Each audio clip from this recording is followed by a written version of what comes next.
فاليوم لا تظلم نفس شيئا ولا تجزون إلا ما كنتم تعملون. ഇന്ന് നിങ്ങൾ ഒരാളും ആക്രമിക്കപ്പെടൂല. ആക്രമിക്കപ്പെടാന്ന് പറഞ്ഞാൽ നന്മ ചെയ്ത ഒരാളെയും അല്ലാഹു ശിക്ഷിക്കൂല, തെറ്റ് ചെയ്ത ആളെ അല്ലാഹു ശിക്ഷിക്കും. തെറ്റ് ചെയ്ത ആളെ ശിക്ഷിക്കുന്നത് അക്രമമല്ലല്ലോ, അല്ലെ? ഒരാളൊരു തെറ്റ് ചെയ്താൽ അയാളെ ശിക്ഷിക്കുന്നത് അക്രമമല്ലല്ലോ. സ്കൂളിലേക്ക് വൈകിപ്പോയ ഒരാൾ, സ്കൂളിലേക്ക് വൈകിട്ടാണ് ഒരാൾ എത്തിയത്. 10 മണിക്ക് തുടങ്ങേണ്ട സ്കൂള് 10:30 മണിക്കാണ് ഒരു കുട്ടി പോകുന്നത്. അച്ഛൻ അയാളെ വിളിച്ചു, അയാൾക്ക് ചൂരൽ കൊണ്ട് 2 അടി അടിച്ചു. അയാൾ ചെയ്തത് അക്രമമാണെന്ന് പറയാൻ പറ്റുമോ? വൈകിയതിന്റെ പേരിൽ അടിച്ചത്.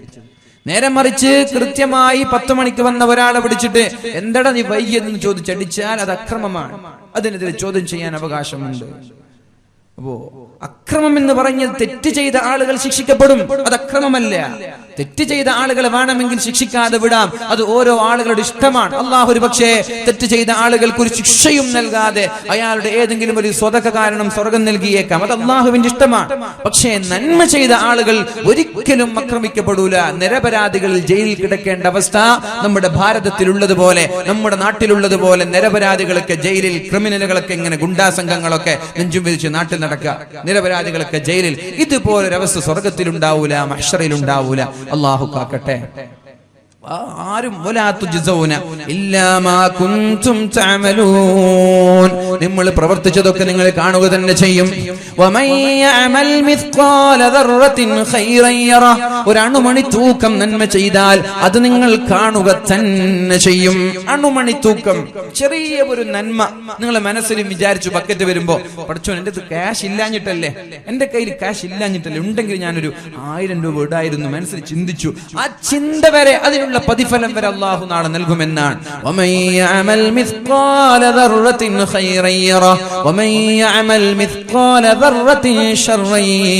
ഇങ്ങനൊരു പരിപാടി ഇവിടെ സംഘടിപ്പിക്കുമ്പോൾ ചില ആളുകൾ മനസ്സിൽ ഇതെങ്ങനെയെങ്കിലും തടയണം, ഇതെങ്ങനെയെങ്കിലും നമുക്ക് ചെറുക്കണം എന്ന് ആലോചിക്കുന്നത്. ഞാൻ താമരശ്ശേരിയിൽ ഒരു പരിപാടിക്ക് റമദാനിന് മുമ്പ് പോയി. പള്ളി ഉദ്ഘാടനമായിരുന്നു. ഹൈദർ അലി ശിഹാബ് തങ്ങളാണ് ഉദ്ഘാടനം ചെയ്തത്. എങ്ങനെ പരിപാടി നടത്തിയെന്നറിയോ? 3 ബസ് പോലീസിനിറക്കി. പള്ളി ഉദ്ഘാടനം കഴിഞ്ഞപ്പോൾ അവിടുത്തെ ഒരു വിഭാഗം ആളുകൾ ഡിവൈഎസ്പിക്ക് കേസ് കൊടുത്തു. ഡിവൈഎസ്പി അവരുടെ വിഭാഗവുമായി ചായവുള്ള ആളാണ്. സ്റ്റേ ചെയ്യിപ്പിച്ചു, പരിപാടിക്ക് സ്റ്റേ ചെയ്യിപ്പിച്ചു. ഇവർ ഹൈക്കോർട്ടിൽ പോയപ്പോൾ അവര് സമ്മതം കൊടുത്തു. 3 പോലീസ് വണ്ടി അയച്ചു, 3 പോലീസ് ബസ് അയച്ചു.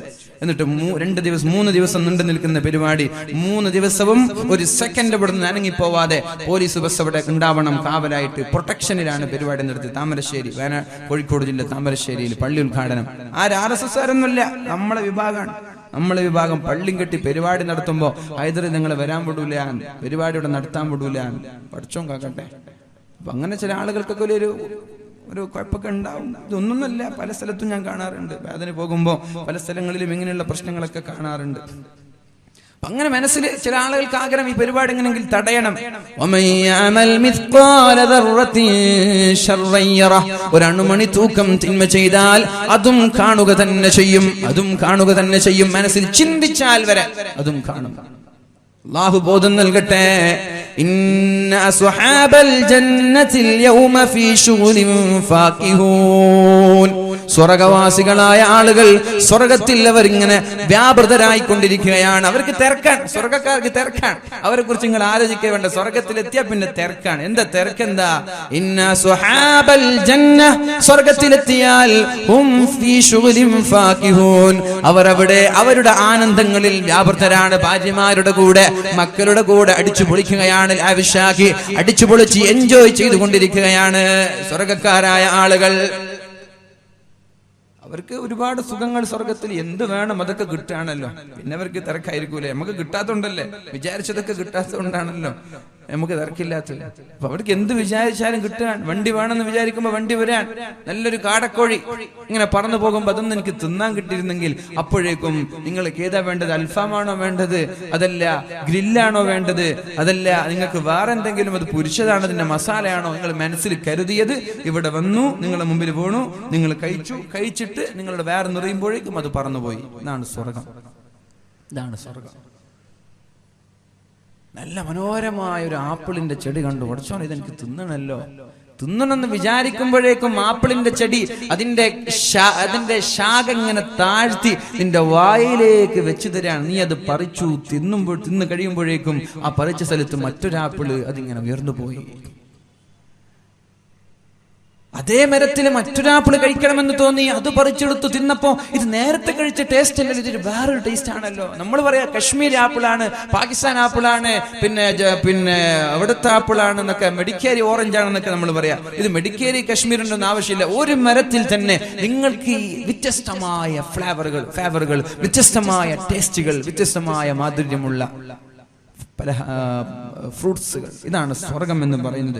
അവിടെ എത്തിപ്പെടാൻ വേണ്ടിയിട്ട് ഒന്ന് അധ്വാനിക്കാൻ പറഞ്ഞത്. കുറച്ചു കാലം അധ്വാനിച്ചാൽ മതി, ഒരു 60 വർഷം അധ്വാനിച്ചാൽ തന്നെ അത് കിട്ടും. നിങ്ങൾ കുറേയൊന്നും റിസ്ക് ഒന്നും എടുക്കണ്ട, തെറ്റിൽ നിന്ന് മാറി നിന്ന് അതിനു വേണ്ടി ഒരുങ്ങിയാൽ മതി. അള്ളാഹു നൽകട്ടെ, അള്ളാഹു നൽകട്ടെ. അപ്പോ സ്വർഗവാസികളായ ആളുകൾ അവിടെ വല്ലാതെ തിരക്കിലാണ്. എന്താ തിരക്ക്? ഹും വഅസ്വാജുഹും, അവരും അവരുടെ ഭാര്യമാരും ഫീ ളിലാലിൻ അലൽ അറായികി മുത്തഖിഊൻ, മനോഹരമായ കട്ടിലിൽ ഇങ്ങനെ ചാരിക്കിടന്നിട്ട് സ്വറ പറയാണ്. പെണ്ണുങ്ങൾക്ക് വലിയ സന്തോഷമായിരിക്കും. എന്തേ, രാവിലെ എണീച്ചിട്ട് ജോലിക്കൊന്നും പോവണ്ടല്ലോ, ഉച്ചക്കത്ത് ചോറുണ്ടാക്കണ്ടല്ലോ അല്ലേ? ഭാര്യയും ഭർത്താവ് ഇങ്ങനെ സംസാരിക്കാൻ നിൽക്കാൻ, അടിച്ചു പൊളിച്ചിങ്ങനെ മക്കളോടൊപ്പം എൻജോയ് ചെയ്ത് ഒരു പിക്നിക്ക് പോയതുപോലെ അടിച്ചു പൊളിക്കാൻ. രാവിലെ ആകുമ്പോ ഭർത്താവിന് ടെൻഷൻ, യാ അല്ലാ എന്റെ ജോലി ഇന്ന് ഞാൻ ലീവ് എടുത്തിട്ടാണല്ലോ ടൂർ പോയത്, ഇപ്പൊ മുതലാളി ദേഷ്യപ്പെടുവോ, മാനേജർ ചൂടാവോ എന്നൊക്കെയാണ് ആലോചിക്കുക. പെണ്ണെന്താ ആലോചിക്കുക? രാവിലെ ആകുമ്പോ നാസ് ഉണ്ടാക്കണല്ലോ, വീട് അടിച്ചു വാരണല്ലോ, പിന്നെ കുപ്പായൊക്കെ അലക്കണല്ലോ, പിന്നെ ഉച്ചക്കത്തെ ഭക്ഷണം ഉണ്ടാക്കണല്ലോ, ഇതാ പെണ്ണ് ആലോചിക്കുക. പക്ഷെ സ്വർഗത്തിൽ ഇതൊന്നുമില്ല. നിങ്ങൾ കുക്കിംഗ് ഒന്നും ചെയ്യണ്ട, നിങ്ങൾക്ക് പാചകം ചെയ്യാനൊന്നുമില്ല, നിങ്ങൾക്ക് കുപ്പായിട്ടിട്ട് ഇരുന്നാൽ മതി. നല്ല കുപ്പായിട്ട് നിങ്ങൾക്ക് ഇഷ്ടമുള്ള വേഷം ധരിച്ചിട്ട് ഇരുന്നാൽ മതി. നിങ്ങൾക്ക് എന്താ വേണ്ട, ബിരിയാണിയോ അതാണ് അവിടെ.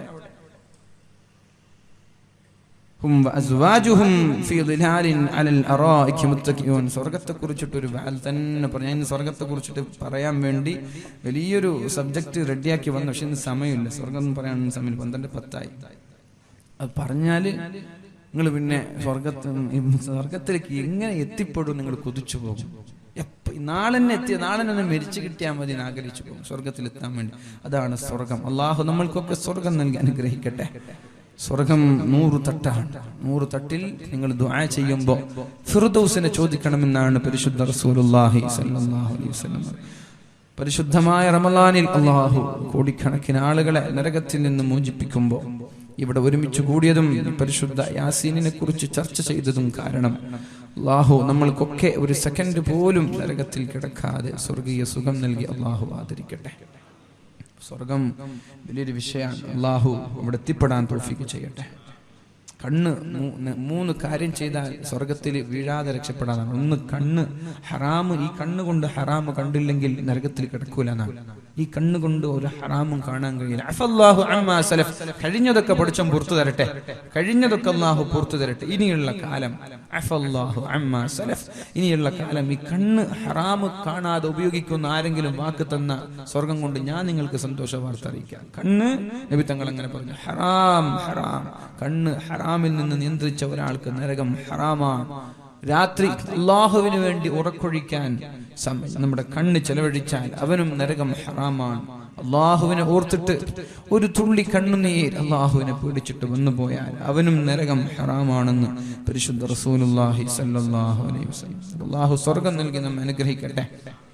നിങ്ങൾക്കുള്ള ഒരു സംശയമാണ്, സ്വർഗത്തിൽ ഹൂർലിങ്ങളെ കുറിച്ചും അപ്സരസുകളെ കുറിച്ചും പറയുന്നുണ്ടല്ലോ. ആണുങ്ങൾക്കൊക്കെ ഹൂർലിങ്ങളുണ്ട്, നമ്മൾക്കതില്ലല്ലോ അല്ലെ? പെണ്ണുങ്ങൾക്കൊക്കെ പലരും ചോദിക്കാറുണ്ട് ഒരു വിഷയം. ആണുങ്ങൾക്കൊക്കെ സ്വർഗത്തിൽ ഹൂർലിങ്ങളുണ്ട്, പക്ഷെ പെണ്ണുങ്ങൾക്ക് അതില്ലല്ലോ.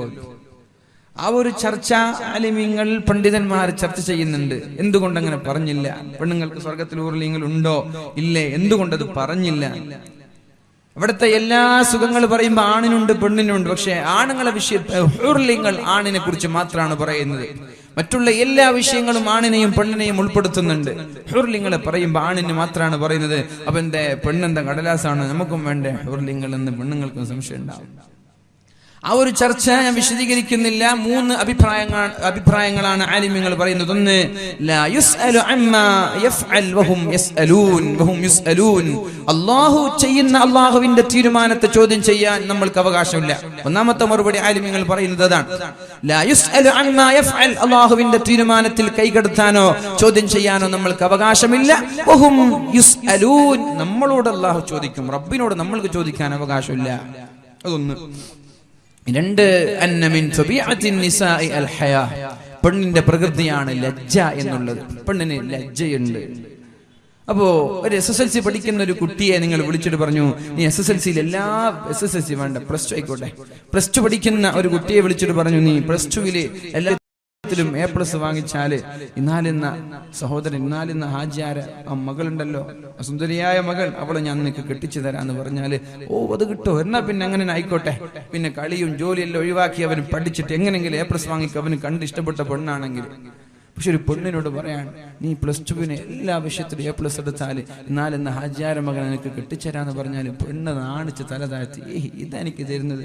നേരെ മറിച്ച് എനിക്കൊരു ബ്രേസ്ലെറ്റ് തരാം, ഒരു കൈച്ചെയിന് തരാം, നീ SSLC-യിൽ +2 നല്ല മാർക്ക് എടുത്താല്, അല്ലെങ്കിൽ നല്ലൊരു കുപ്പായം വാങ്ങിച്ചു തരാം, അല്ലെങ്കിൽ നല്ലൊരു കാൽ ചെയിൻ, നല്ലൊരു നെക്ലേസ്, നല്ലൊരു റിങ്, അല്ലെങ്കിൽ ഒരു ഡയമണ്ടിന്റെ മോതിരം, ഇത് ഞാൻ വാങ്ങിച്ച എന്നാ പിന്നെ ആയിക്കോട്ടെ, ഞാൻ അത് ചെയ്യാന്ന് പറഞ്ഞിട്ട് പഠിക്കും.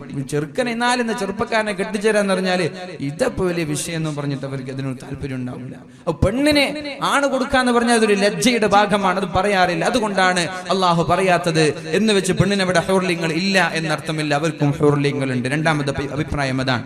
3, അന്ന ഷൗഖൽ മർഅത്തി ലിർരിജാൽ, നേരത്തെ പറഞ്ഞത് ഒരു വിഷയമായി ബന്ധമുള്ള, നേരത്തെ പറഞ്ഞത് പെണ്ണിന്റെ ലജ്ജ കാരണം, അത് അല്ലാഹു പറഞ്ഞില്ല എന്ന് മാത്രം. മൂന്നാമത് പറയുന്നത് അന്ന ഷൗഖൽ മർഅത്തി ലിർരിജാൽ കശൗഖിൽ റിജാലി ലിൽ മർഅ, നിശ്ചയമായിട്ടും ലൈസ കശൗഖിൽ റിജാലി ലിൽ മർഅ, ആണിന് പെണ്ണിനോടുള്ള താല്പര്യം പോലെ ആ പെണ്ണിന് ആണിനോട് താല്പര്യമില്ല. അല്ലെ, അങ്ങനെയാണല്ലോ വിഷയം. ഇപ്പോ ഏതെങ്കിലും വുമൻസ് കോളേജ് ഉണ്ടെങ്കിൽ വൈകുന്നേരം ആകുമ്പോൾ ചെറുപ്പക്കാർ പൊള്ളിച്ചെടുത്ത് പോകും. എന്തിന്? വായ നോക്കാൻ വേണ്ടിയിട്ട്. വണ്ടിയുള്ള ആളുകൾക്ക് വണ്ടിയെടുത്ത്, പിന്നെ ചെറുപ്പക്കാരൊക്കെ ഒന്ന് കുളിച്ചൊരുങ്ങി കുപ്പായൊക്കെ ഇട്ട് ഹെൽമെറ്റ് ഒന്നും ധരിക്കാതെ വൈകുന്നേരം ആകുമ്പോൾ ഹോൺ അടിച്ചിട്ട് കണ്ട സ്കൂളിന്റെ പിന്നാലെ ഏതെങ്കിലും സ്കൂളുണ്ട് അവിടെയൊക്കെ പോയിട്ട് ഇങ്ങനെ കാവലിരിക്കും. അങ്ങോട്ടും ഇങ്ങോട്ടും. എണ്ണ തീർന്നാലും കുഴപ്പമില്ല, പൈസ ഒന്നും ഉണ്ടാവില്ല എണ്ണ അടിക്കാൻ. ആരെങ്കിലും അടിച്ചു വെച്ച, ചിലപ്പോൾ ജ്യേഷ്ഠനോ ഉപ്പയോ ആരെങ്കിലും എണ്ണ അടിച്ചു വെച്ച വണ്ടി ആയിരിക്കും. അത് 5ഉം 6ഉം വട്ടം അങ്ങോട്ടും ഇങ്ങോട്ടും ഓടിക്കൊണ്ടിരിക്കും വൈകുന്നേരം ആകുമ്പോൾ. പക്ഷെ ഏതെങ്കിലും ഒരു ബോയ്സ് ഹോസ്റ്റലിന്റെ മുന്നിലോ ആണുങ്ങൾ മാത്രം പഠിക്കുന്ന സ്ഥാപനത്തിന് മുന്നിലോ പെണ്ണുങ്ങൾ വണ്ടി എടുത്തിട്ട് ആണുങ്ങളെ കാണാൻ വന്ന ചരിത്രം എവിടെങ്കിലും ഉണ്ടോ? ഞാൻ കുറച്ച് ആണുങ്ങളെ വായ നോക്കിയിട്ട് വരട്ടെ, അങ്ങനെ പോക്കുണ്ടോ എനിക്കറിയില്ല, നമ്മളെ നാട്ടിൽ എങ്ങനെ ഉണ്ടെന്ന് അറിയില്ല, ഇല്ല എന്നാണ് എന്റെ വിശ്വാസം. അപ്പൊ അതുകൊണ്ട് ആണുങ്ങൾക്ക് പെണ്ണുങ്ങളോടുള്ള താല്പര്യം പോലെ പെണ്ണുങ്ങൾക്ക് ആണുങ്ങളോട് താല്പര്യമില്ല. അതുകൊണ്ടല്ല പറഞ്ഞിട്ടില്ല എന്ന് മാത്രം, പെണ്ണുങ്ങൾക്കും ഹൂർലിങ്ങൾ ഉണ്ട് എന്ന് മഹാന്മാർ ചർച്ച ചെയ്യുന്നുണ്ട്. പിന്നെ നമ്മൾ മനസ്സിലാക്കേണ്ടത് ഇവിടെ എങ്ങനെയൊക്കെയാണ് അല്ലാഹു ഹൂർലിങ്ങൾ നൽകാൻ. നമ്മുടെ ഭൂമിയിൽ പല രീതിയിലുള്ള പെണ്ണുങ്ങൾ ഉണ്ടാകും. ഒന്ന്, ചില പെണ്ണുങ്ങൾ ഇമ്മാ അൻ തമൂത ഖബ്ല അൻ തതസവ്വജ, കല്യാണം കഴിക്കുന്നതിന് മുമ്പ് മരിച്ചുപോയ പെണ്ണ്. ചൗക്കി എരിയാൽ അവിടെ ഭാഗത്ത് നമ്മുടെ റമദാനിന് മുമ്പ് ഒരു പെണ്ണ് 18 വയസ്സായ പെണ്ണ് രോഗിയായി മരിച്ചു പോയിട്ടുണ്ട്. അതേ ദിവസം തന്നെ ഒരു ചെറുപ്പക്കാരന് മരിച്ചു പോയിട്ടുണ്ട്. അള്ളാഹു രണ്ടുപേരുടെയും ഖബറിടം സ്വർഗീയമാക്കി കൊടുക്കട്ടെ. അതേപോലെ കല്യാണം കഴിയുന്നതിന് മുമ്പ് മരിച്ചുപോയ പെണ്ണാണ്. ആ പെണ്ണിന് അവിടെ എങ്ങനെയാണ് ഭർത്താവ് ലഭിക്കുക? അവിടെ ആ പെണ്ണിന് ലഭിക്കുന്ന ഭർത്താവ് ഇവിടെ കല്യാണം കഴിയാതെ മരിച്ചുപോയ, നാട്ടിൽ നമ്മുടെ ഭൂമിയിൽ മരിച്ചുപോയ ആളുകളായിരിക്കും. കല്യാണം കഴിയുന്നതിന് മുമ്പ് മരിച്ചുപോയ ചെറുപ്പക്കാർ, അവരെയാണ് കല്യാണം കഴിച്ചു കൊടുക്കുക. കല്യാണം കഴിച്ചു, ഭർത്താവ് ത്വലാഖ് ചൊല്ലി, എന്നിട്ട് പെണ്ണ് മരിച്ചുപോയി, വേറെ കല്യാണമൊന്നും കഴിച്ചിട്ടില്ല. അപ്പൊ ഈ പെണ്ണിനൊരു ഭർത്താവ് ആണല്ലോ. ഈ പെണ്ണിനും കല്യാണം കഴിക്കാത്ത ഒരു ചെറുപ്പക്കാരനെ പിടിച്ച് ഭർത്താവാക്കി കൊടുക്കും. ആലിമീങ്ങളുടെ അഭിപ്രായമാണ്. അവള് കല്യാണം കഴിച്ച പെണ്ണാണ്. ഭർത്താവ് നരകത്തിലും ഭാര്യ സ്വർഗത്തിലും, അങ്ങനെ ആയിക്കൂടെ? ഭർത്താവ് തെണ്ടിത്തിരിഞ്ഞ് കള്ളും കുടിച്ച് നടക്കുന്ന ഒരാളാണ്. ഭാര്യ എത്ര പറഞ്ഞിട്ട് അയാൾ നന്നായില്ല, അതേ ഒരു വിശ്വാസത്തിൽ ഭർത്താവ് മരിക്കുകയും ചെയ്തു.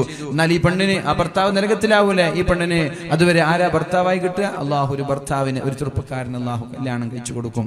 മുസ്ലിം പെണ്ണാണ്, മുസ്ലിം ഭർത്താവാണ്.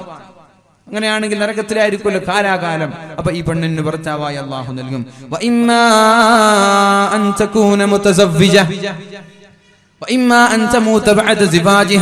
അല്ലെങ്കിൽ കല്യാണം കഴിച്ചിട്ട് ഭാര്യ മരിച്ചു, കല്യാണം കഴിച്ചു, ഭാര്യ ത്വലാഖ് ചെല്ലുന്നതിന് മുമ്പൊക്കെ, അല്ലെങ്കിൽ ഭാര്യ മരിച്ചുപോയി, ഭർത്താവ് മരിച്ചില്ല, ഭാര്യ മരിച്ചുപോയി. അപ്പൊ ഇവൾക്കാരാ ഭർത്താവ്? ആ കല്യാണം കഴിച്ച ഭർത്താവായിരിക്കും ഇവണിനുള്ള ഭർത്താവ്.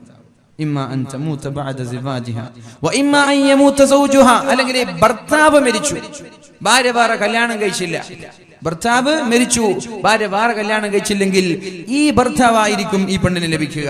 കാരണം മഹാനായ ഹുദൈഫ റളിയല്ലാഹു അൻഹു പറയുന്നുണ്ട്, നിനക്ക് എന്നെ തന്നെ നാളെ സ്വർഗ്ഗത്തിൽ വേണമെന്ന ആഗ്രഹമുണ്ടെങ്കിൽ, ഹുദൈഫ റളിയല്ലാഹു അൻഹു അദ്ദേഹത്തിന്റെ ഭാര്യയോട് മരിക്കാൻ കിടക്കുമ്പോൾ പറയുന്നുണ്ട്, ഇൻശിഅതി അൻ തകൂനി സൗജതി ഫിൽ ജന്ന, സ്വർഗ്ഗത്തിൽ എന്റെ ഭാര്യയായി എന്റെ കൂടെ ജീവിക്കണമെന്ന് നിനക്ക് ആഗ്രഹമുണ്ടെങ്കിൽ ഫലാ തതസവ്വജി ബഅദി, എന്റെ ശേഷം വേറെ കല്യാണം കഴിക്കണ്ട.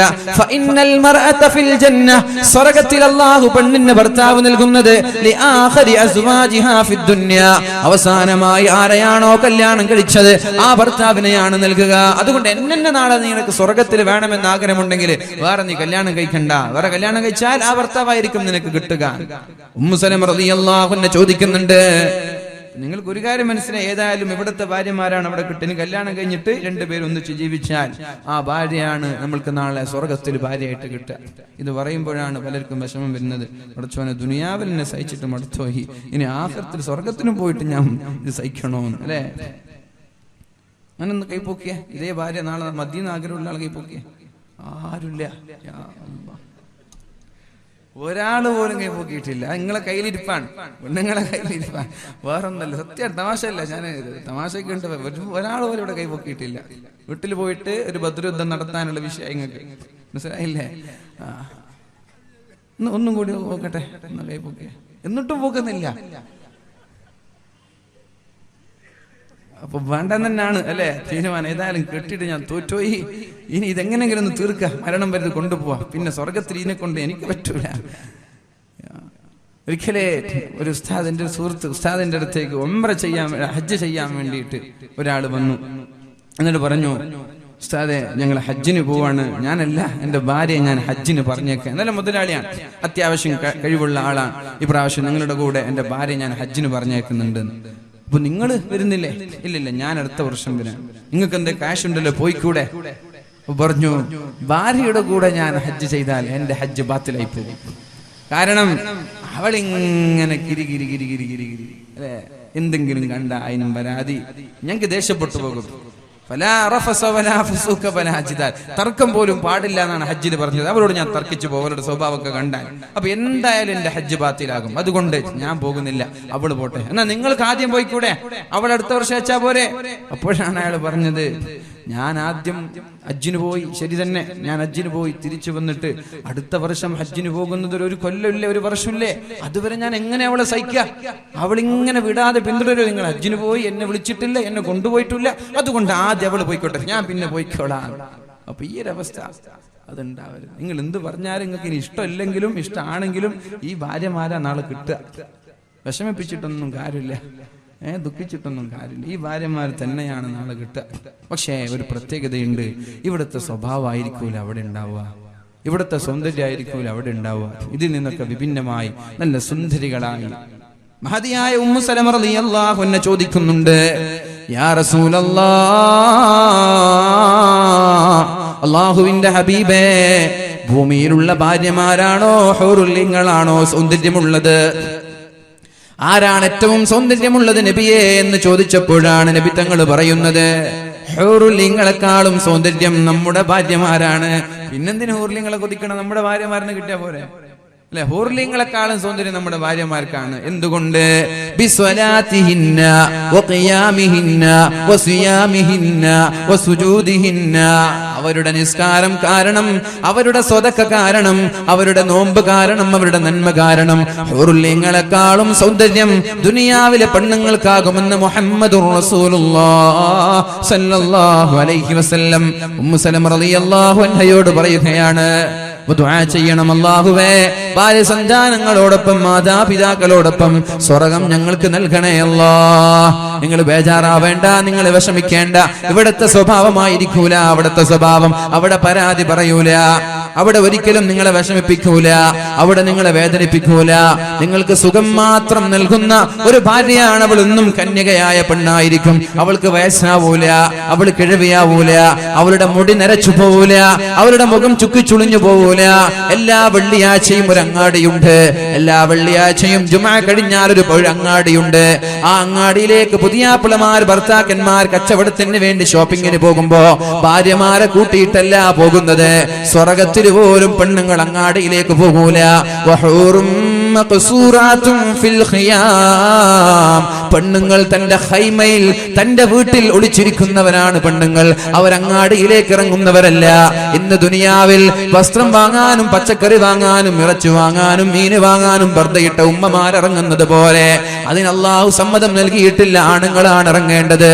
പക്ഷേ ഇവിടെ ഇറങ്ങുന്നത് ഭൂരിഭാഗം പെണ്ണുങ്ങളാണ്. ആണുങ്ങൾ വീട്ടിലിരുന്ന് ചാരുകസേരയിലിരുന്ന് വിശ്രമിക്കുകയാ. പലരും TV കണ്ട് സമയം ചെലവഴിക്കുകയാ. പെണ്ണുങ്ങളാണ് വീടിനെ ഭരിക്കുന്നത്. പെണ്ണുങ്ങളാണ് അങ്ങാടിയിലേക്ക് ഇറങ്ങുന്നത്.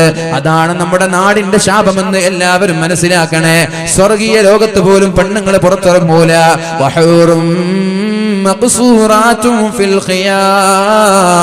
അള്ളാഹുവിന്റെ സ്വർഗീയ ലോകത്ത് മനോഹരമായ ഹൈമകളിൽ മനോഹരമായ വീടുകളിൽ അവരും മറഞ്ഞു നിന്ന് ഒളിച്ചു നിന്ന് ഭർത്താവിനെ കാത്തിരിക്കുകയാണ്. ഭർത്താവ് അങ്ങാടിയിലേക്ക് പോകുമ്പോ ഒരു കാറ്റവിടേക്ക് അടിച്ചു വീശും, ഒരു കാറ്റവിടേക്ക് അടിച്ചു വീശും. ആ കാറ്റ് കൊള്ളുമ്പോഴേക്കും സ്പർശിക്കുമ്പോഴേക്കും ഭർത്താവിന്റെ സൗന്ദര്യം വർദ്ധിക്കുകയാണ്. ഭർത്താവ് വീട്ടിലേക്ക് വരുമ്പോ ഭാര്യ ഭർത്താവിനോട് പറയാണ്, നിങ്ങളുടെ സൗന്ദര്യം വർദ്ധിച്ചിട്ടുണ്ടല്ലോ, നിങ്ങൾ ആളാകെ മാറിയിട്ടുണ്ടല്ലോ, നിങ്ങൾ ആളാകെ മാറിയിട്ടുണ്ടല്ലോ. പോകുമ്പോഴുണ്ടാകുന്ന രൂപമല്ലല്ലോ, ആള് തന്നെ മാറിയിട്ടുണ്ടല്ലോ. തിരിച്ച് ഭർത്താവ് പറയാണ്, പെണ്ണേ നിന്റെ ചുറുക്കും കൂടിയിട്ടുണ്ടല്ലോ, നീയും ഇന്നലെ ഉണ്ടായതുപോലെയല്ലല്ലോ, ഞാൻ പോകുമ്പോൾ ഉണ്ടായതുപോലെയല്ലല്ലോ, നിന്റെ സൗന്ദര്യവും വർദ്ധിച്ചിട്ടുണ്ടല്ലോ എന്ന് ഭർത്താവ് പെണ്ണിനോടും പറയും. ചുരുക്കി പറഞ്ഞാൽ ആഴ്ച തോറും ഭാര്യയും ഭർത്താവും അപ്ഡേറ്റ് ആവുകയാണ്. മുഖത്തിന്റെ ഷേപ്പ് മാറുകയാണ്, മുഖത്തിന്റെ സൗന്ദര്യം മാറുകയാണ്. എന്തിനെ? കണ്ടുകണ്ട് മടുക്കാതിരിക്കാൻ ദിവസേന ഭർത്താവിന്റെ സൗന്ദര്യം ഭാര്യയുടെ സൗന്ദര്യം മാറിക്കൊണ്ടിരിക്കുമെന്ന് മുഹമ്മദുർ റസൂലുള്ളാഹ്. അവിടെ മടുപ്പില്ല, അവിടെ വെറുപ്പില്ല, അവിടെ ചൊടിയില്ല, അവിടെ പിണക്കങ്ങളില്ല, അവിടെ യാതൊരു വിദ്വേഷമില്ല. നിങ്ങളുടെ മനസ്സുകൾക്ക് എന്താണോ ആഗ്രഹമുള്ളത്, എന്താണോ നിങ്ങൾ കൊതിക്കുന്നത്, എന്താണോ നിങ്ങൾ ആഗ്രഹിക്കുന്നത്, അതെല്ലാം നിങ്ങൾക്ക് അവിടെ തയ്യാറാണ് പെണ്ണുങ്ങളെ. എന്നിട്ട് നിങ്ങളാണ് കൂടുതൽ നരകത്തിലെന്ന് അല്ലാഹു പറഞ്ഞിട്ടുണ്ട്. പെണ്ണുങ്ങളാണ് കൂടുതൽ നരകത്തിലെന്ന് പറഞ്ഞിട്ടുണ്ട്. എന്തേ കാരണം? ഭർത്താവിനെ ചുടിപ്പിച്ചു എന്ന കാരണത്താൽ പെണ്ണുങ്ങളാണ് കൂടുതൽ നരകത്തില്. നിസ്കരിക്കാഞ്ഞിട്ടല്ല, നോമ്പെടുക്കാഞ്ഞിട്ടല്ല, സകാത്ത് കൊടുക്കാഞ്ഞിട്ടല്ല, സ്വതക്ക കൊടുക്കാഞ്ഞിട്ടല്ല. പെണ്ണുങ്ങളാണ് ആണുങ്ങളെക്കാളും സ്വതക്ക നൽകുന്നത്. ഒരു പള്ളി നിർമ്മിക്കണമെന്ന് പറയുമ്പോൾ 2ഉം 3ഉം തളിക നിറയെ സ്വർണങ്ങൾ നൽകുന്നത് നമ്മുടെ പെണ്ണുങ്ങൾ തന്നെയാണ്. നിസ്കാരത്തിൽ യാതൊരു കുറവില്ല, ഇബാദത്തിൽ കുറവില്ല. പിന്നെ എന്തേ പെണ്ണുങ്ങൾ നരകത്തിൽ കിടക്കാൻ കാരണം? നല്ല നിസ്കാരക്കാരാണെങ്കിലും സകാത്ത് കൊടുക്കുന്ന ആളാണെങ്കിലും ഭർത്താവിനോട് വെറുപ്പിക്കുന്ന രീതിയിൽ പെരുമാറുന്നത് കൊണ്ട് പല പെണ്ണുങ്ങളും നരകത്തിലേക്ക് പോകാൻ സാധ്യതയുണ്ട് എന്ന് മുഹമ്മദുർ റസൂലുള്ളാഹ്. ജീവിതത്തിൽ ക്ഷമിക്കാൻ പഠിക്കണേ സഹോദരിമാരെ, ക്ഷമിക്കാൻ സമയം കണ്ടെത്തണേ. എന്തുണ്ടാകുമ്പോഴും അടിച്ചു കയറാതെ, ദേഷ്യപ്പെടാതെ, വാശി പിടിക്കാതെ ഭർത്താക്കന്മാർക്ക് വേണ്ടി എന്ത് ത്യാഗവും സഹിക്കാൻ നിങ്ങൾ തയ്യാറായാൽ നിങ്ങളുടെ ദുനിയാവ് തന്നെ നിങ്ങൾക്ക് സ്വർഗമാണ്, ആഖിറവും സ്വർഗമാണ്. ഇദാ സല്ലത്തിൽ മർഅതു ഖംസഹാ, 5 വക്ത് നിസ്കരിച്ചാൽ, വസാമത്ത് ഷഹ്റഹാ, പരിശുദ്ധ റമദാനിലും മറ്റും നോമ്പെടുത്താൽ, ഖളാ വിട്ടാതെ നോമ്പെടുത്താൽ.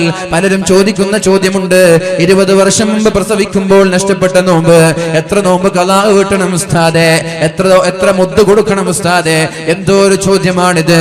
330 ദിവസം നിങ്ങൾക്ക് ലഭിച്ചിട്ട് ആ 30 നോമ്പെടുക്കാൻ നിങ്ങൾക്ക് ഇതുവരെ സമയം കിട്ടിയിട്ടില്ലെങ്കിൽ, 20 വർഷമായിട്ട് നോമ്പ് ഖളാ വീട്ടാൻ സമയം കിട്ടിയിട്ടില്ലെങ്കിൽ അള്ളാഹുവിന്റെ കോടതിയിൽ എങ്ങനെയാണ് സമാധാനം പറയുക?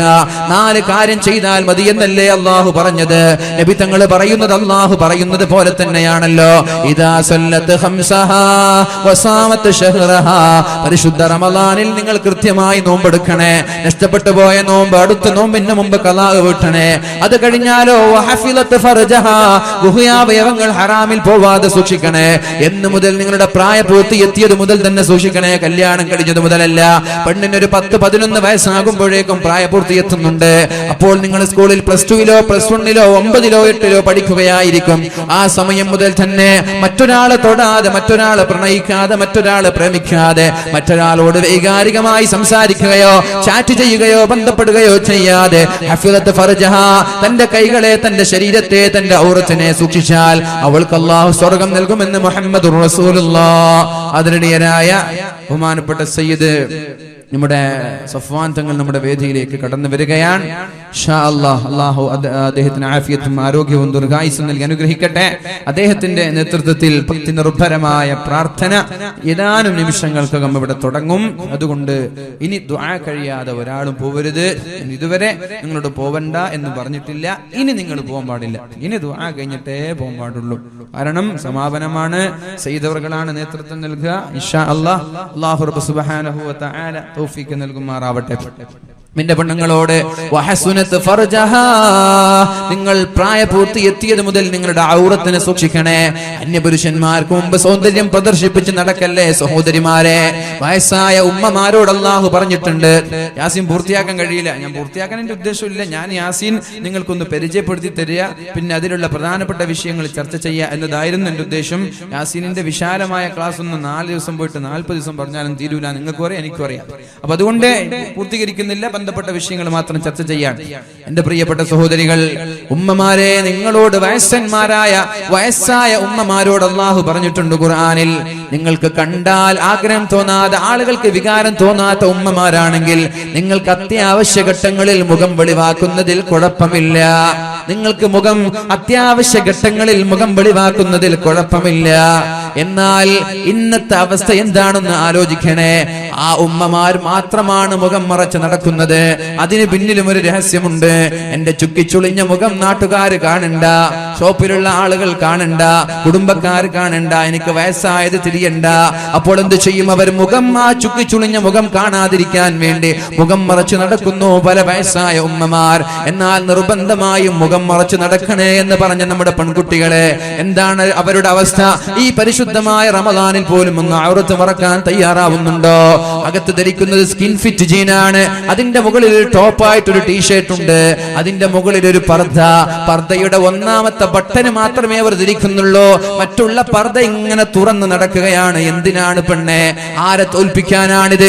ആരെ പറ്റിക്കാനാണിത്? ആരെ ബോധിപ്പിക്കാനാണ് ഈ ആഭാസം നീ കാട്ടിക്കൂട്ടുന്നത്? നിനക്കെന്തേ മുഖം മറച്ച് നടന്നാലെന്താ? എന്തേ ഔറത്ത് മറച്ച് നടന്നാലെന്താ?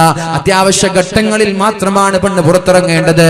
പള്ളിക്ക് പോവാൻ പാടില്ല എന്ന് പറഞ്ഞത് വെറുതെയല്ല, ഫിത്നയുണ്ടാവരുത് എന്ന് വിചാരിച്ചത് കൊണ്ടാണ്. അങ്ങാടിയിലേക്ക് ഏതായാലും പോവാൻ പാടില്ല. അത്യാവശ്യ ഘട്ടങ്ങളിൽ വീട്ടിൽ ആണുങ്ങളില്ലാത്ത സാഹചര്യങ്ങളിൽ പോവേണ്ടി വരും. അവരെ ഞാൻ കുറ്റപ്പെടുത്തുന്നില്ല. അങ്ങനെ അവര് പോവേണ്ടി വരുമ്പോൾ അവര് വരെ മുഖം മറച്ചിട്ടിറങ്ങിയാൽ ഇവിടെ നമ്പറുകൾ കൈമാറാൻ നമ്മുടെ ചെറുപ്പക്കാര് തയ്യാറാവുമോ? നിന്റെ മുഖം കാണുമ്പോഴല്ലേ നിന്നോട് ജനങ്ങൾക്ക് വികാരം തോന്നുന്നത്, ജനങ്ങൾക്ക് ആകൃഷ്ടരാവുന്നത്, ജനങ്ങൾക്ക് താല്പര്യം തോന്നുന്നത്. അപ്പോഴല്ലേ ഈ നമ്പറുകൾ കൈമാറുന്നത്, അപ്പോഴല്ലേ പ്രേമിക്കണമെന്ന് തോന്നുന്നത്. ആ ഹറാമായ വ്യഭിചാരങ്ങൾ നടക്കുമ്പോ പൂർണ്ണമായ ഉത്തരവാദി ഔറത്ത് വെളിവാക്കി നടന്ന പെണ്ണ് തന്നെയാണ്. പെണ്ണിന്റെ ഹറാം കണ്ടാൽ, ഒരു മുഖം കണ്ടാൽ വരെ നോമ്പ് ബാത്തിലാകുമെന്നാണ് മഹാനായ ഗസാലി ഇമാം പറഞ്ഞത്. കണ്ണുകൊണ്ടൊരു ഹറാം കണ്ടാൽ അങ്ങാടിയിലേക്ക് പച്ചക്കറിയോ ഫ്രൂട്ട്സോ വാങ്ങാൻ പോയ ഒരു സഹോദരൻ ഒരു പെണ്ണിനെ കാണുകയും ആ പെണ്ണിന്റെ സൗന്ദര്യം കണ്ട് രണ്ടാമതും മൂന്നാമതും നോക്കുകയും ചെയ്താൽ, ശരീരം നിയന്ത്രിക്കാൻ കഴിയാതെ നോക്കിപ്പോവുകയും ചെയ്താൽ അവന്റെ നോമ്പ് ബാത്തിലാകുമെന്നാണ് മഹാന്മാര് പഠിപ്പിക്കുന്നത്. അവന്റെ നോമ്പ് ബാത്തിലാവാൻ കാരണം മുഖം മറക്കാതെ ടൗണിലേക്ക് പോയ, അങ്ങാടിയിലേക്ക് പോയ പെണ്ണാണ്. അപ്പൊ നിന്റെ നോമ്പും ബാത്തിലാകും സഹോദരി. അതുകൊണ്ട് മുഖം മറക്കാതെ, ഔറത്ത് മറക്കാതെ പുറത്തിറങ്ങല്ലേ സഹോദര. ഒരു സെക്കൻഡ് ഔറത്ത് വെളിവായത് കാരണത്താലാണ് ആദം നബിയെ സ്വർഗത്തിൽ നിന്ന് ഭൂമിയിലേക്ക് പറഞ്ഞയച്ചത്. ഒരു സെക്കൻഡ് മഹാനായ ആദം നബി അലൈഹിസ്സലാമിനോട് തങ്ങൾക്ക് വേറെ പരിപാടി ഉണ്ടോ? فوسوس لهما الشيطان ليبدي لهما ما بري عنهما من سوآتهما وقال ما نهاكما ربكما عن هذه الشجرة إلا أن تكونا ملكين أو تكونا من الخالدين وقاسمهما إني لكما لمن الناصحين. ഞാൻ നിങ്ങൾക്ക് ഏറ്റവും നല്ല ഉപദേശമാണ് നൽകുന്നത്. ആ മരത്തിൽ നിന്ന് ഭക്ഷിച്ചോ എന്ന് പിശാച് ആദം നബിയോട് പറഞ്ഞപ്പോ ഫദല്ലാഹുമാ ബിഗുറൂർ ഫലമ്മാ ذاقا الشجرة بدت لهما سوآتهما وطفقا يخصفان عليهما من ورق الجنة. ആ മരത്തിൽ നിന്ന് കഴിച്ചപ്പോഴേക്കും രണ്ടുപേരുടെയും ഔറത്ത് വെളിവായി.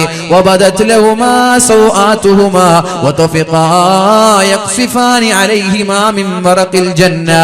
ഔറത്ത് വെളിവായപ്പോഴേക്കും ഒരു മരത്തിന്റെ ഇല പറിച്ചെടുത്തവർ ഔറത്ത് മറച്ചു. പക്ഷേ അപ്പോഴാണ് അല്ലാഹു വിളിച്ചു പറഞ്ഞത്, സ്വർഗത്തിൽ നിന്ന് പോയിക്കോളണം. ഒരു സെക്കൻഡ് ഔറത്ത് വെളിവായി പോയതിന്റെ പേരിലാണ് രണ്ടുപേരെയും അല്ലാഹു ഭൂമിയിലേക്ക് പറഞ്ഞേക്കുന്നതെങ്കിൽ ആ ജീവനാന്ത കാലം ഔറത്ത് വെളിവാക്കി നടക്കുന്ന, മുഖം മറക്കാതെ ഔറത്ത് മറക്കാതെ നടക്കുന്ന പെണ്ണെ എങ്ങനെയാണ് സ്വർഗത്തിലേക്ക് പോകുമെന്ന് നീ വിചാരിക്കുന്നത്? വഹസുനത് ഫർജഹാ, നിന്റെ പ്രായപൂർത്തി എത്തിയത് മുതൽ നിന്റെ ശരീരത്തിലോ നിന്റെ നാവിലോ നിന്റെ കാതിലോ നിന്റെ ചെവിയിലോ നിന്റെ കണ്ണിലോ വ്യഭിചാരം നടക്കാതെ പതിവ്രതയായ സച്ചരിതയായ പെണ്ണായി നീ മാറിയാൽ ഇൻഷാ അല്ലാഹ് അല്ലാഹു നിന്നോട് പറയാൻ പോകുന്ന ഓഫർ എന്താണ്? സ്വന്തം ഭർത്താവ് പറയുന്നത് പോലെ അനുസരിച്ചാൽ, ഭർത്താവിനെ വെറുപ്പിക്കാതെ, ഭർത്താവിനെ വിഷമിപ്പിക്കാതെ, ഭർത്താവിനെ പ്രയാസപ്പെടുത്താതെ ഈ 4 കാര്യം നീ ചെയ്താൽ നിനക്ക് സ്വർഗത്തിന് 8 കവാടമാണുള്ളത്, 8 വാതിലാണുള്ളത്. ആ 8 വാതിലിലൂടെയും കടന്നു പോകുന്ന ഒരേ ഒരാളത് മഹാനായ സിദ്ദീഖുൽ അക്ബർ റളിയല്ലാഹു അൻഹു ആണ്. സ്വർഗത്തിന് 8 കവാടം, 8 വാതിലാണുള്ളത്. 8 കവാടത്തിലൂടെയും പോകാൻ ഭാഗ്യമുള്ള ഒരാൾ സിദ്ദീഖ് തങ്ങളാണ്. പിന്നെ ആരാ? പിന്നെ ഈ 4 കാര്യം ചെയ്ത പെണ്ണുങ്ങൾ 8 കവാടത്തിൽ ഇഷ്ടമുള്ള കവാടത്തിലൂടെ കടന്നു പോകാമെന്നാണ് പരിശുദ്ധ റസൂലുള്ളാഹ്. ആണുങ്ങൾക്ക് ഈ ഓഫർ ഇല്ല പെണ്ണുങ്ങളെ. 4 കാര്യം ചെയ്താൽ സ്വർഗത്തിന്റെ എല്ലാ കവാടങ്ങളിലൂടെ, ഇഷ്ടമുള്ള കവാടങ്ങളിലൂടെ കടന്നു പോകാമെന്നുള്ള ഓഫർ അല്ലാഹു ആണുങ്ങൾക്ക് നൽകിയിട്ടില്ല. പക്ഷേ പെണ്ണുങ്ങൾക്ക് എന്തോ ഒരു സുവർണാവസരമാണ്. ഒന്ന് നിസ്കരിച്ചാൽ മതി, കൃത്യമായി നിസ്കാരം നിലനിർത്തണേ, കൃത്യമായി നോമ്പനുഷ്ഠിക്കണേ, ഗുഹ്യാവയവങ്ങളും ശരീരവും ഔറത്ത് മറ്റുള്ളവർക്ക് വെളിവാക്കാതെ ഭർത്താവിനെ അനുസരിച്ച് ജീവിച്ചാൽ ഇഷ്ടമുള്ള കവാടത്തിലൂടെ കടന്നു പോകാമെന്ന് മുഹമ്മദുർ റസൂലുള്ളാഹ്. എന്നിട്ടും എന്തേ പെണ്ണുങ്ങൾ കൂടുതൽ നരകത്തിൽ കിടക്കുന്നത്? ഒന്ന് ഔറത്ത് വെളിവാക്കുന്നു, മുഖം മറ്റുള്ളവർക്ക് കാണിക്കുന്നു. പ്രത്യേകിച്ചിട്ട് അല്പം സൗന്ദര്യമുള്ള പെണ്ണാണെങ്കിൽ പെണ്ണ് വിചാരിക്കുന്നത്, എന്റെ ഈ സൗന്ദര്യം നാട്ടുകാരെങ്ങനെയാണ് കാണുക? ഞാൻ മുഖം മറച്ച് നടന്നാൽ നാട്ടുകാർ കാണൂലല്ലോ. പ്രത്യേകിച്ച് സൗന്ദര്യം കൂടുതലുള്ള പെണ്ണുങ്ങൾ മുഖം മറക്കാൻ മടി കാണിക്കുന്നവരാണ്. അല്ലാഹു തന്ന സൗന്ദര്യമെന്ന്, അല്ലാഹു തന്ന സൗന്ദര്യമാണെന്ന് ഓർക്കണേ സഹോദരിമാരെ. അല്ലാഹു തന്ന സൗന്ദര്യമാണിത്. ഇത് അല്ലാഹുവിന് കൊണ്ടുപോവാൻ അറിയാ, ഇത് നഷ്ടപ്പെടുത്താൻ അല്ലാഹുവിനറിയാ. അല്ലാഹുവിന്റെ തീരുമാനത്തെ ചോദ്യം ചെയ്താൽ അല്ലാഹു വെറുതെ വിടൂല പെണ്ണെ. അതുകൊണ്ട് ഔറത്ത് മറക്കണേ. അങ്ങാടിയിലേക്ക് ഇറങ്ങുമ്പോ, വാലിന് വരുമ്പോ, കല്യാണത്തിന് പോകുമ്പോ, സ്കൂളിലേക്ക് പോകുമ്പോ നിന്റെ ഭർത്താവിന്റെ മുന്നിലല്ലാതെ നിന്റെ സൗന്ദര്യത്തെ നീ ഒരു കാരണവശാലും പ്രകടിപ്പിക്കാൻ പാടില്ല. അല്ലാഹു ബോധം നൽകട്ടെ. ഒന്നാമത്തെ കാരണം ഔറത്ത് വെളിവാക്കുന്നത് കൊണ്ടാണ്. രണ്ടാമത്തെ കാരണം ഭർത്താവിനെ വെറുപ്പിക്കുന്നത് കൊണ്ടാണ്. അതുകൊണ്ടാണല്ലോ ഇവിടെ ആരും കൈപ്പൊക്കാൻ തയ്യാറാവാത്തത്. ഉസ്താദേ മടുത്തുപോയി ഉസ്താദേ, ഇനി സ്വർഗത്തിലും ഇവരെ താങ്ങാൻ ഞങ്ങൾക്ക് കഴിയൂല എന്നിവർ പറയാൻ കാരണം ഭർത്താക്കന്മാരെ വെറുപ്പിക്കുന്നത് കൊണ്ടാണ്. അഫല്ലാഹു അമ്മാ സലഫ്, കഴിഞ്ഞതൊക്കെ റബ്ബ് പുറത്തു തരട്ടെ. കഴിഞ്ഞതൊക്കെ അല്ലാഹു മാപ്പ് തരട്ടെ. ഇനിയുള്ള കാലമെങ്കിലും ഭർത്താക്കന്മാര് പറയുന്നത് പോലെ അനുസരിച്ച് അവരോട് എതിരഭിപ്രായം പറയാതെ, അവരെ ചോദ്യം ചെയ്യാതെ, അവരെ വെറുപ്പിക്കാതെ ജീവിക്കാൻ ശ്രമിച്ചാൽ ഇൻഷാ അല്ലാഹ് ആണുങ്ങളെക്കാളും കൂടുതൽ സ്വർഗത്തിലേക്ക് പോകാൻ നിങ്ങൾക്ക് അവസരമുണ്ടാകും. അല്ലാഹു തൗഫീഖ് നൽകട്ടെ. അല്ലാഹു തൗഫീഖ് നൽകട്ടെ. അല്ലാഹുവേ നീ ഞങ്ങൾക്ക് സ്വർഗ്ഗം നൽകണേ റബ്ബേ. അല്ലാഹു പറയാണ്, ലഹും ഫീഹാ ഫാകിഹതു വലഹും മാ യദ്ദഊൻ. നിങ്ങൾക്ക് സ്വർഗീയ ലോകത്ത് ഏത് പഴമാണോ വേണ്ടത്, ഏത് ഫ്രൂട്ട്സ് ആണോ വേണ്ടത്, അത് നിങ്ങൾക്ക് ഞാൻ അവിടെ വെച്ചിട്ടുണ്ട്. ഏതുപോലെ ആപ്പിൾ വേണമെന്ന് വിചാരിക്കുമ്പോൾ ആപ്പിൾ അവിടെ വരികയാണ്. ഓറഞ്ച് വേണമെന്ന് വിചാരിക്കുമ്പോൾ ഓറഞ്ച്. അത് തിന്ന് കഴിയുമ്പോഴേക്കും അത് മറ്റൊരു രൂപമായി നിങ്ങളുടെ മുന്നിലുണ്ട്, മറ്റൊരു ടേസ്റ്റായി, മറ്റൊരു ഫ്ലേവറായി നിങ്ങളുടെ മുന്നിലുണ്ട്. വലഹും നിങ്ങൾക്ക് എന്താണോ ആഗ്രഹമുള്ളത് അതൊക്കെ സ്വർഗീയ ലോകത്തുണ്ട്. ഇത്രയും മനോഹരമായ കാലാകാലം നീണ്ടു കിടക്കുന്ന സ്വർഗീയ സുഖങ്ങളെ അള്ളാഹു പരിചയപ്പെടുത്തി തന്നിട്ട് എന്തിനാണ് നരകത്തിലേക്കുള്ള ടിക്കറ്റ് ഞങ്ങൾ ചോദിച്ചു വാങ്ങുന്നത്? അള്ളാഹുവേ സ്വർഗം നൽകി അനുഗ്രഹിക്കണേ റബ്ബേ. ഈ മഹത്തായ മാസത്തിൽ ലക്ഷക്കണക്കിന് ആളുകളെ നരകത്തിൽ നിന്ന് മോചിപ്പിക്കുമ്പോ പാപികളായ ഞങ്ങളെ നീ ഒരു സെക്കൻഡ് പോലും നരകത്തിൽ കിടക്കാത്ത സ്വർഗം ഞങ്ങൾക്ക് നൽകണേ അല്ലാഹ്. സലാമുൻ ഖൗലൻ മിർ റബ്ബിർ റഹീം. സ്വർഗ്ഗത്തിലുള്ള ആളുകളുടെ അടുത്തേക്ക് ഒരു പ്രകാശം കടന്നു വരികയാണ്. ബൈന അഹ്ലിൽ ജന്ന, സ്വർഗ്ഗക്കാരായ ആളുകൾ ഇങ്ങനെ ഇരിക്കുമ്പോഴാണ് അവരിലേക്ക് ഇത് സ്വതഅലഹും നൂർ, അവരിലേക്ക് ഒരു പ്രകാശം കടന്നു വരുന്നത്. ഫറഫഉ റൂസഹും, തല ഉയർത്തി അവർ നോക്കുമ്പോ ഫഇദർ റബ്ബു തആല, അവർക്ക് അല്ലാഹുവിനെ കാണുകയാണ്. സ്വർഗ്ഗത്തിൽ തല ഉയർത്തി നോക്കുമ്പോ അല്ലാഹുവിനെ അവർക്ക് കാണുകയാണ്. ഖദ് അശ്റഫ അലൈഹിം, അല്ലാഹു സ്വർഗ്ഗത്തിലേക്ക് വരുന്നുണ്ട്. എന്നിട്ട് അല്ലാഹു പറയാണ് അസ്സലാമു അലൈക്കും യാ അഹ്ലൽ ജന്ന, സ്വർഗ്ഗക്കാരെ നിങ്ങൾക്ക് രക്ഷയുണ്ട്, നിങ്ങൾക്ക് സമാധാനമുണ്ട്. സലാമുൻ ഖൗലൻ മിർ റബ്ബിർ റഹീം. അസ്സലാമു അലൈക്കും യാ അഹ്ലൽ ജന്ന, സ്വർഗ്ഗക്കാരെ നിങ്ങൾക്ക് സലാമുണ്ട്, നിങ്ങൾക്ക് സമാധാനമുണ്ട്. അപ്പോൾ എല്ലാവരും ഫയൻളുറു ഇലൈഹിം, അല്ലാഹുവിലേക്ക് നോക്കുകയാണ്. ഫയൻളുറൂന ഇലൈഹി, ജനങ്ങളിലേക്ക് അല്ലാഹു നോക്കുകയാണ്. ഫലാ യൽതഫിതൂന ഇലാ ശൈഇൻ മിനൻ നഈം, അല്ലാഹുവിനെ കണ്ടാൽ പിന്നെ അവർക്ക് വേറെ ഒന്നും വേണ്ട. ഭാര്യമാരെ മറന്നു പോകും, മക്കളെ മറന്നു പോകും, ഭക്ഷണങ്ങളെ കുറിച്ച് ഓർമ്മയില്ല, സുഖങ്ങളെ കുറിച്ച് ഓർമ്മയില്ല. അവരുടെ ജീവിതത്തിലെ ഏറ്റവും വലിയ ആഗ്രഹമാണ് റബ്ബിനെ കാണുക എന്നത്. അല്ലാഹുവിനെ കാണുകയാണ് സ്വർഗ്ഗത്തിൽ വെച്ചിട്ട്. അല്ലാഹുവിനെ കണ്ടാൽ മറ്റുള്ള സുഖങ്ങളെല്ലാം അവർ മറന്നു പോവുകയാണ്. മാദാമൂ യൻളുറൂന ഇലൈഹി, അല്ലാഹുവിനെ നോക്കിക്കൊണ്ടിരിക്കുന്ന സമയത്തോളം വേറൊരു ചിന്ത അവർക്കില്ല. എന്നിട്ട് അല്ലാഹു അവരിൽ നിന്ന് പെട്ടെന്ന് അല്ലാഹു മറഞ്ഞു പോവുകയാണ്. അല്ലാഹു മറഞ്ഞാലും അവരുടെ വീട്ടിലും അവരുടെ കുടുംബങ്ങളിലും അവരുടെ എല്ലാ കാര്യങ്ങളിലും അല്ലാഹുവിന്റെ ആ പ്രകാശവും അല്ലാഹുവിന്റെ ആ ബറകത്തും അവിടെ നിലനിൽക്കുമെന്ന് മുഹമ്മദുർ റസൂലുള്ളാഹ്. അല്ലാഹുവേ നിന്നെ കാണാൻ ഞങ്ങൾക്ക് തൗഫീഖ് നൽകണേ അല്ലാഹ്. ഈ ദുആഇനെ നീ തട്ടിക്കളയല്ല റബ്ബേ, ഞങ്ങൾ പാപികളാണല്ലോ, ഞങ്ങൾ ദോഷികളാണ് റബ്ബേ, ഞങ്ങൾ തെറ്റുകാരാണല്ലോ. ഞങ്ങളുടെ കണ്ണുകൾ കൊണ്ട് ചെയ്ത ഹറാമുകൾക്ക് കണക്കില്ല റബ്ബേ, ഞങ്ങളുടെ ചെവികൾ കൊണ്ട് ചെയ്ത ഹറാമുകൾക്ക് കണക്കില്ല റബ്ബേ. ഈ പരിശുദ്ധമായ റമളാൻ അല്ലാഹുവേ, ഞങ്ങൾ ഇവിടെ ഒരുമിച്ച് കൂടിയത്, ഞങ്ങൾ ഇവിടെ വന്നത്, ഞങ്ങൾ ഇവിടെ വഅദ് പറഞ്ഞത്, അല്ലാഹുവേ നാളെ സ്വർഗ്ഗീയ ലോകത്ത് ഒരുമിച്ച് കൂടാനുള്ള ഒരു സദസ്സായി സ്വീകരിക്കണേ റബ്ബേ. നരകത്തിൽ കടക്കാതെ ഒരു സെക്കൻഡ് പോലും നരകത്തിൽ കിടക്കാത്ത സ്വർഗം ഞങ്ങൾക്ക് നൽകണേ അല്ലാഹ്. വംതാസുൽ യൗമ അയ്യുഹൽ മുജ്രിമൂൻ, തെറ്റുകാരെ നിങ്ങൾ മാറി നിൽക്ക്. സ്വർഗ്ഗക്കാരെ അല്ലാഹു സ്വർഗ്ഗത്തിലേക്ക് കൊണ്ടുപോകുമ്പോ തെറ്റുകാരോട് അല്ലാഹു പറയാണ് വംതാസു, മാറി നിൽക്ക്, നിങ്ങൾ അടുത്തേക്ക് വരരുത്, മാറി നിൽക്ക്. അയ്യുഹൽ മുജ്രിമൂനോ, കുറ്റം ചെയ്ത തെറ്റുകാരെ, തോന്നിവാസികളെ, അലം അഅഹദ് ഇലൈക്കും, ഞാൻ നിങ്ങൾക്കൊരു വാക്ക് തന്നിട്ടില്ലേ, ഞാൻ നിങ്ങൾക്കൊരു കരാറ് നൽകിയിട്ടില്ലേ, ഞാൻ നിങ്ങളോട് അന്നേ പറഞ്ഞതല്ലേ, നിങ്ങൾ ഒരിക്കലും പിശാചിനെ പിൻപറ്റരുത് എന്ന് പറഞ്ഞിട്ടില്ലേ. അലം അഅഹദ് ഇലൈക്കും, ഞാൻ നിങ്ങൾക്ക് മുന്നറിയിപ്പ് നൽകിയിട്ടില്ലേ, അല്ലാ തഅബുദു ശൈത്താൻ, പിശാചിനെ ആരാധിക്കല്ല, പിശാചിന്റെ പാത പിൻപറ്റല്ല. പിശാചാണ് ഔറത്ത് വെളിവാക്കാൻ പെണ്ണിനെ പ്രേരിപ്പിക്കുന്നത്, പിശാചാണ് പിശുക്കി വെക്കാൻ സമ്പത്ത് നൽകാതെ. അശ്ശൈത്വാനു യഇദുകുമുൽ ഫഖറ, നിങ്ങളെ പിശാച് ഇടയ്ക്കിടെ പേടിപ്പിക്കുകയാണ്, സ്വതക കൊടുത്താൽ നിങ്ങളുടെ ക്യാഷ് തീർന്നു പോകും.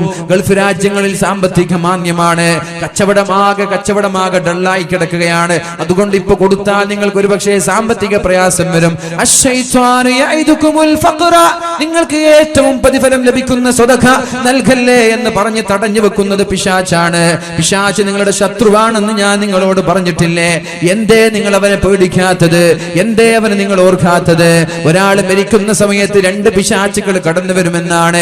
ഒരാൾ ഉപ്പയുടെ കോലത്തിൽ അവന്റെ വലതുഭാഗത്ത്, മറ്റൊരാൾ ഉമ്മയുടെ കോലത്തിൽ അവന്റെ ഇടതുഭാഗത്ത്. എന്നിട്ട് ഉപ്പയുടെ കോലത്തിൽ വന്ന ആള് പറയാണ്, യാ ബുനയ്യ, എന്റെ പൊന്നുമോനെ, ഇന്നി കുന്തു അലൈക ശഫീഖാ, ഞാൻ നിന്നോട് എന്തോ ഒരു സ്നേഹത്തോടെയാണ് ഞാൻ നിന്നെ പോറ്റി വളർത്തിയത്, ഞാൻ നിന്നെ ഒരുപാട് സ്നേഹിച്ചിട്ടില്ലേ, ഞാനല്ലേ നിനക്ക് ചെലവ് തന്നത്. ഞാൻ മരിച്ചത് വലാകിൻ മുത്തു അലാ ദീനിൻ നസാറ, ഞാൻ മരിച്ചത് ക്രിസ്ത്യാനിയായിട്ടാണ്, അതാണ് ഏറ്റവും നല്ല മതം, അതുകൊണ്ട് ക്രിസ്ത്യാനിയായിട്ട് മരിക്കണമെന്ന് ഉപ്പയുടെ കോലത്തിൽ ഒരാൾ മരിക്കുന്ന സമയത്ത് ഒരാളുടെ വലത് ഭാഗത്ത് വന്ന് പറയുമെന്ന് ഒരു ഹദീസുണ്ട്. അതിന്റെ സിഹ്ഹത്തിൽ ചർച്ചയുണ്ടെങ്കിലും അങ്ങനെ ഒരു ഹദീസ് നമ്മൾക്ക് കാണാം. അതേപോലെ ഇടതുവശത്ത് ഉമ്മയുടെ കോലത്തിൽ ഒരാൾ വരാണ്, ഉമ്മ പറയാണ്, യാ ബുനയ്യ, പൊന്നുമോനെ, പൊന്നുമോനെ, ഇന്നഹു കാന ബത്നി ലക വിആ, എന്റെ വയറ്റിലല്ലേ 10 മാസം നീ താമസിച്ചത്. ഔ സദീ ലക സഖാസിഖാ, എന്റെ പാലല്ലേ നീ കുടിച്ചത്. വഫഖദീ ലക വിതാ, എന്റെ തുടയിലല്ലേ നീ കിടന്നത്. ഞാൻ മരിച്ചത് ജൂതനായിട്ടാണ്, അതുകൊണ്ട് ജൂതനായി മരിക്കണമെന്ന് ഉമ്മയുടെ കോലത്തിൽ പിശാച് വന്ന് പറയുമെന്ന് മഹാന്മാര് പറയുന്നുണ്ട്. അതേപോലെ മരിക്കാൻ കിടക്കുന്ന മഹാനായ സ്വാലിഹ് ഇബ്നുൽ ഇമാം അഹ്മദ് റളിയല്ലാഹു അൻഹു, അദ്ദേഹത്തിന് മരണമാസന്നമായപ്പോഴാണ് ഫജലസ്തു ഇൻദഹു, അദ്ദേഹത്തിന്റെ മകൻ അദ്ദേഹത്തിന്റെ അടുത്തിരിക്കുന്നത്. വബിയദി, എന്റെ കയ്യിൽ ഒരു കഷ്ണമുണ്ട്. ഉപ്പ മരിച്ചാൽ ഉപ്പയുടെ താടി കെട്ടാൻ വേണ്ടി എന്റെ കയ്യിൽ ഒരു കഷ്ണമുണ്ട്. ഫജഅല, അപ്പോൾ ഞാൻ ഉപ്പ എന്ത് ചെയ്തു? കൈകൊണ്ടിങ്ങനെ തടയുകയാണ്. കൈകൊണ്ടിങ്ങനെ ഉപ്പ തടയുന്നുണ്ട്. വയഫ്തഹു ഐനൈഹി, കണ്ണ് തുറക്കുന്നുണ്ട് എന്റെ പിതാവ്. മരണാസന്നമായ രോഗത്തോട് വിട പറയാൻ കിടക്കുന്ന അവസാന ശ്വാസം, ചക്രശ്വാസം വലിക്കുന്ന എന്റെ ഉപ്പ രോഗശയ്യയിൽ കിടന്നിട്ട് മരണത്തോട് മല്ലടിക്കുമ്പോ 2 കണ്ണ് തുറന്നിട്ട് കൈകൾ കൊണ്ട് ഇങ്ങനെ തടയുന്നുണ്ട്. എന്നിട്ട് ഇങ്ങനെ പറയുന്നു, ലാ ബഅദ്, ലാ ബഅദ്, ലാ ബഅദ്, വേണ്ട വേണ്ട വേണ്ട വേണ്ട എന്ന് പറഞ്ഞു. എന്റെ ഉപ്പ ഇങ്ങനെ കൈകൊണ്ട് തടയുന്നുണ്ട്. ഞാൻ ചോദിച്ചു, യാ അബതി ഇഷ്ഹാദാ, എന്താണ് ഉപ്പ നിങ്ങൾ ഇങ്ങനെ മരിക്കുന്ന സമയത്ത് വേണ്ട എന്ന് പറയുന്നത്?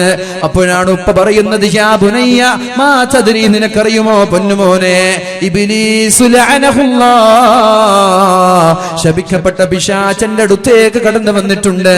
എന്നിട്ട് എന്റെ വിരലുകൾ പിടിച്ചിട്ട് എന്നോട് മതം മാറാൻ പറയുന്നുണ്ട്. അവന് സുജൂദ് ചെയ്യാൻ പറയുന്നുണ്ട്.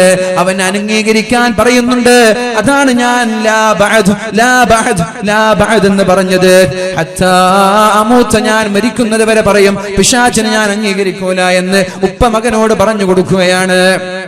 ഇന്നഹു ലൈസ ലഹു സുൽത്താനുൻ അലല്ലദീന ആമനൂ, പിശാചിന് ഒരിക്കലും സത്യവിശ്വാസികളെ വഴികേടിലേക്ക് നയിക്കാൻ പറ്റൂല. വഅലാ റബ്ബിഹിം യതവക്കലൂൻ, അല്ലാഹുവിലേക്ക് ഭരമേൽപ്പിക്കുന്ന ആളുകളെയും വഴികേടിലേക്ക് നയിക്കാൻ പിശാചിന് പറ്റൂല എന്ന് ഖുർആൻ പറയുന്നുണ്ട്. അതുകൊണ്ട് പൂർണ്ണമായി അല്ലാഹുവിലേക്ക് ഭരമേൽപ്പിച്ചിട്ട് നമ്മുടെ ജീവിതവും നമ്മുടെ കാര്യങ്ങളെല്ലാം അല്ലാഹുവിനെ ഏൽപ്പിച്ച് നല്ലൊരു മുഅ്മിനായി നന്മ മാത്രം ചെയ്ത് തിന്മകളിൽ നിന്ന് പൂർണ്ണമായി മാറി നിന്ന് ചെയ്തു പോയ തിന്മകളെല്ലാം സർവശക്തനായ അള്ളാഹുവിനോട് തുറന്നു പറഞ്ഞിട്ട്, അള്ളാഹുവേ ഞാനിനി ആവർത്തിക്കില്ല, അള്ളാഹുവേ ഞാനിനി തുടരില്ല, അള്ളാഹുവേ ഞാൻ ഒരിക്കലും തുടരൂല എന്ന ഉറച്ച വിശ്വാസത്തോടെ ഇന്ന് ബഹുമാനപ്പെട്ട സയ്യിദ് അവർകൾ ഇവിടെ ദുആഇന് നേതൃത്വം നൽകുമ്പോ ഇനി ഒരിക്കലും ഞാൻ ആവർത്തിക്കൂല എന്ന ഉറച്ച വിശ്വാസത്തോടെ പൂർണ്ണമായ തൗബ ചെയ്ത് ഇന്ന് തന്നെ എല്ലാ ദോഷങ്ങളും റബ്ബിനോട് തുറന്നു പറഞ്ഞ് ഈ സദസ്സ് കഴിഞ്ഞ് പോകുമ്പോഴേക്കും ഉമ്മ പെറ്റ മക്കളെ പോലെ നിഷ്കളങ്കരാവണം. ഒരാൾ തെറ്റിൽ നിന്ന് തൗബ ചെയ്താൽ അയാളിൽ ദോഷമുണ്ടാവൂല, തെറ്റ് ചെയ്യാത്തവനെ പോലെയാണെന്ന് മുഹമ്മദുർ റസൂലുള്ളാഹ്. അല്ലാഹുവേ ഞങ്ങളുടെ ദോഷങ്ങൾ നീ പുറത്തു തരണേ അല്ലാഹ്. ഇനിയുള്ള കാലം തെറ്റ് ചെയ്യാതെ ജീവിക്കാൻ തൗഫീഖ് നൽകണേ അല്ലാഹ്. പരിശുദ്ധമായ സൂറത്തു യാസീനിന്റെ ഒരൊറ്റ ഒരു കാര്യം കൂടി പറഞ്ഞ് ഞാൻ എന്റെ വാക്കുകൾ സമ്മതിക്കട്ടെ. മഹാന്മാരായ സ്വാലിഹീങ്ങൾ റിപ്പോർട്ട് ചെയ്യുന്ന ഒരു സംഭവമാണ്.